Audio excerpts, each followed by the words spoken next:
Hey guys, Magic Man here, and I'm bringing you another game in my Tier 7 Atlanta today. And in this particular game, I'm actually in a division with two other people from my fleet. And the reason I'm actually playing the Atlanta is not only because I'm trying to level up the captain for my farragut, but which I could have actually played in the farragut, but the reason I wanted to bring the Atlanta out is because somebody else wanted to bring a carrier, and the Atlanta definitely is an AA ship.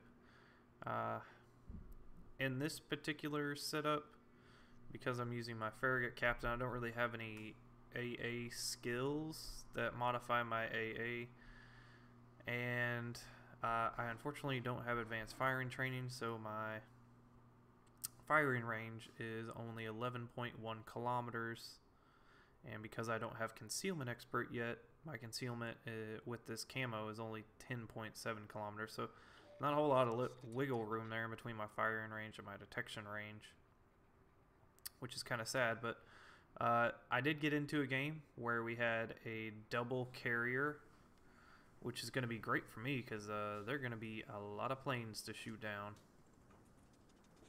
And one of the specialty things about the Atlanta is the fact that it has unlimited defensive fire AA cooldowns. As you can see there, you know, my radar has a little 3 in the top right hand corner of that consumable. The defensive fire doesn't have a number in it. It is an unlimited amount use. But unless you're using the premium A defense, you're usually not going to get more than like maybe 3, 4 if you're lucky. But you can get a lot more use out of it if you are using the premium version. And there we go. Pop it, got down 5, 6, 7. It's just going to keep going up. If I had basic firing training or even advanced firing training on this guy, the AA on this ship becomes so ridiculous. And with the modules and skills, you know, you can get the AA firing bubble all the way out to 7.2 kilometers, and it's doing like a little over 120 DPS a second. So you can shred some planes. You can also shred some destroyers. And I'm doing a really bad job actually shooting this guy. There we go. Moved my crosshair up to where it needed to go. And managed to kill the first ship of the game. And this is the kind of map that the Atlanta sort of needs to succeed. You have to be in a spot where there is a lot of cover. And you have to be far, far away from any enemy battleships, or in a position where they can't shoot you, because the Atlanta takes a lot of damage.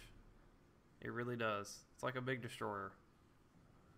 It has almost no armor to speak of, so you will take a ton of HE damage, a ton of AP damage. The AP damage mainly comes from your giant superstructure that you have right in the middle of the ship. But the one thing that it does have going for it is that because of where the Citadel sits in this ship, it's kind of like the Cleveland. The Citadel is kind of tricky to hit unless you have very accurate guns. So most battleships at ranges of, you know, 12, 11, 10 kilometers still have a hard time hitting the Citadel of this ship, which really one of the only things that it has going for it, other than its massive amount of guns and overwhelming rate of fire. So there is that. It's one of the reasons this ship is so fun to play, because typically if you go up against somebody with a slow rate of fire, you can really overwhelm them very quickly with the damage that you can output in this ship. It is fairly amusing, to say the least. And I'm coming up on a big group of enemy fighters over here.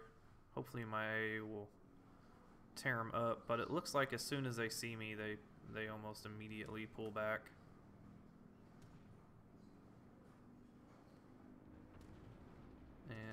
ship is actually kind of struggling a little bit to shoot down this last tier 6 fighter. I don't know what that's about. I've got an enemy battleship up here. And this is just gonna sort of demonstrate the fire starting potential that this ship has.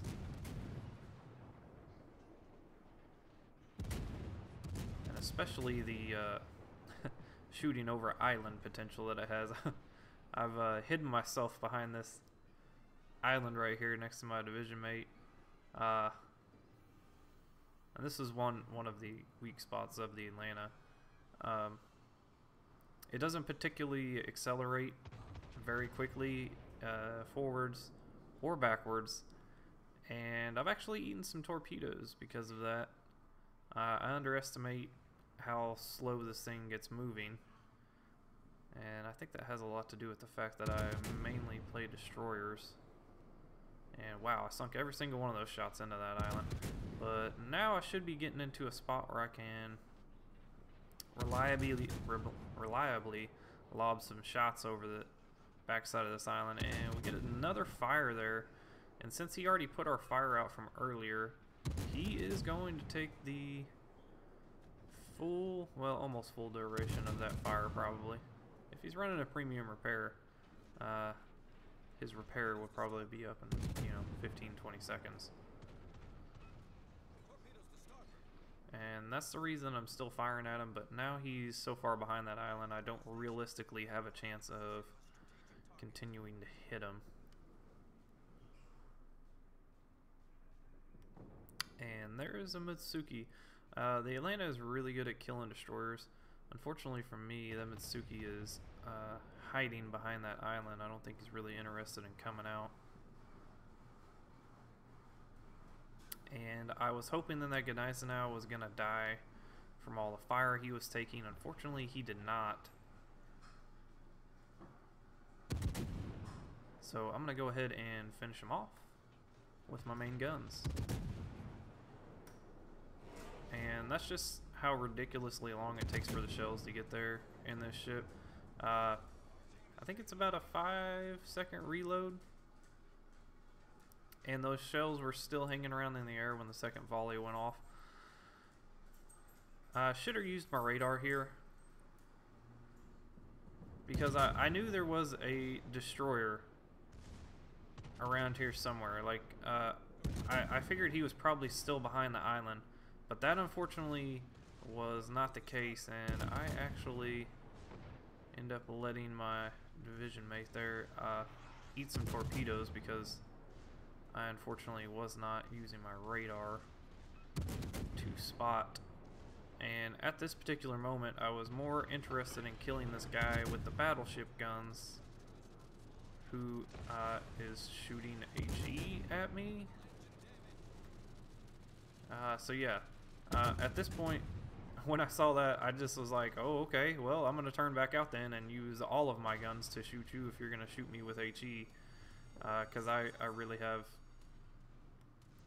no problem with people shooting high explosive at me in a battleship. It looks like he still hit my Citadel because he knocked out my engine.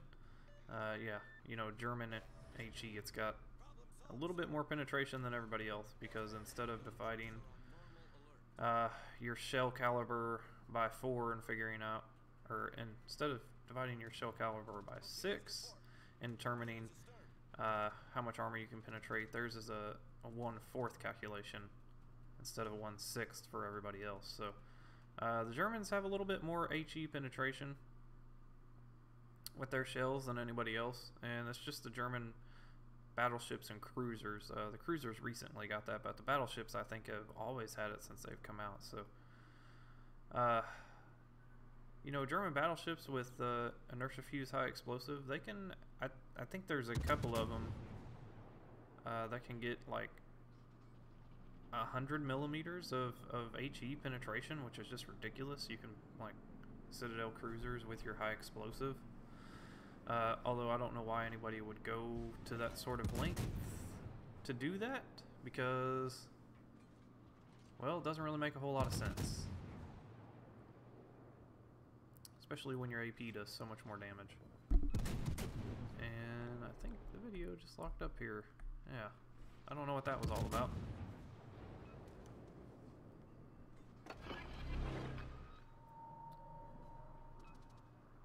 And I figured I would be able to spot the enemy destroyer with my radar right here.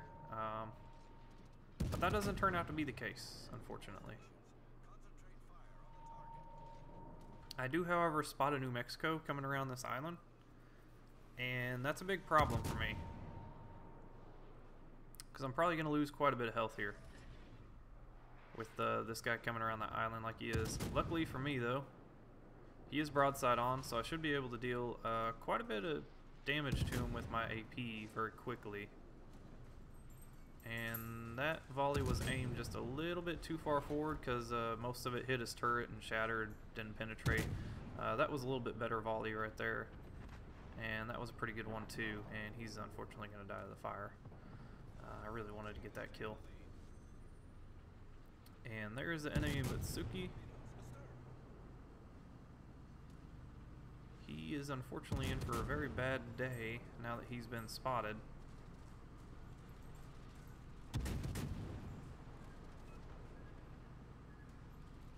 Because the Atlanta is great at killing destroyers, but the further away that a target gets, usually the worse off the Atlanta is.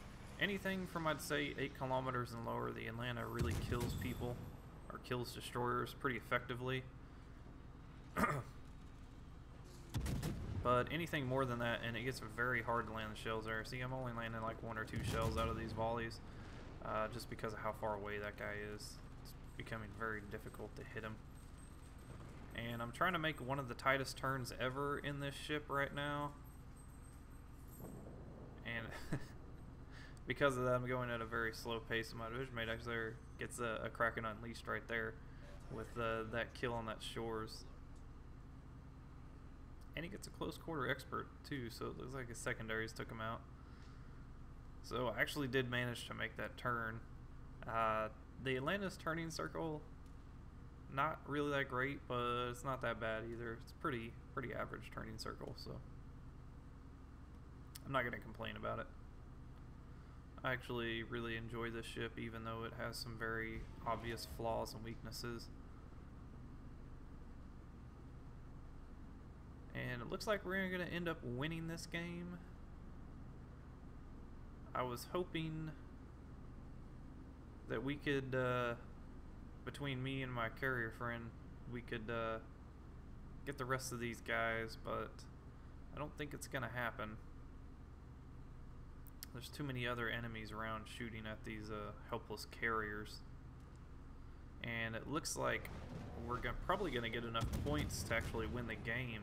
Yeah, before we actually get to kill them, or at least kill all of them. So that's unfortunate.